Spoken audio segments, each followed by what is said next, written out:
বর্তমান সময়ের নাটকের নিয়মিত মুখ তাসনুভা তিশা। ব্যক্তিগত জীবনে 2014 সালে ভালোবেসে ফারজানুল হককে বিয়ে করেন তিনি। সেই সংসারে ছিল তার একটি কন্যা ও পুত্র সন্তান। তবে বিয়ের মাত্র 4 বছরের মাথায় ভেঙে যায় অভিনেত্রীর সংসার। 2018 সালেই স্বামীর সঙ্গে বিচ্ছেদের ঘোষণা দেন তিশা। কয়েক বছর সিঙ্গেল মাদার হিসেবে থাকার পরে 2022 সালে আজগর নামের এক যুবককে বিয়ে করেন এই অভিনেত্রী।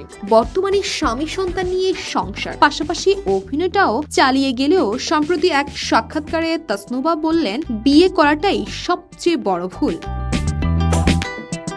কেন বিয়ে করাটা সবচেয়ে বড় ভুল সেই কারণটা খোলাসা না করলেও অভিনেত্রী বললেন, আমার মনে হয় আমার বাচ্চাদেরও আমি বিয়ে দেব না, মানে তাদের বিয়ের জন্য কখনো চাপ বা উৎসাহ দেব না। তবে যদি তারা নিজ থেকেই কখনো বিয়ে করতে আগ্রহ হয় সেখানে আটকাবো না। তিশা আরও বলেন, বিয়ে বিষয়টা অনেক বড় বিষয়, এটা একটা দায়িত্ব, বিশেষ করে মেয়েদের জন্য। তাদের অন্য একটি পরিবারে যেতে হয়, অন্য একটি পরিবেশে মানিয়ে নিতে হয়।